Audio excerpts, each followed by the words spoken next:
شهدا فاتح میدان ارادت بودند، شهدا گوش به فرمان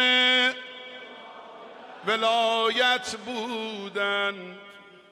حاج قاسم ز رفیقان شهیدت چه خبر؟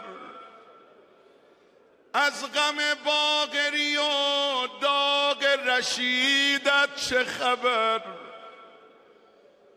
هر طرف می نگرم شاخ گلی افتاده، آه از خنده نورانی حاجی زاده.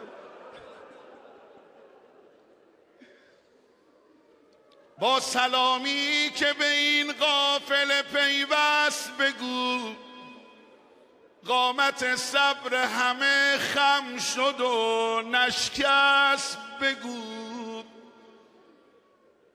اما مژده این است که ام الشهدا فاطمه است، بهترین راه رسیدن به خدا. ما که مانند علی مقتدر مظلومیم، مگر از مادری مادرمان محرومیم؟ مگر از مادری مادرمان محرومیم؟ غم عالم به دل حیدر کرار نشست. شیشه عمر علی پشت در افتاد،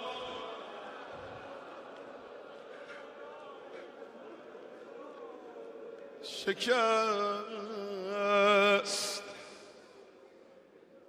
مرج البحرین یلتقیان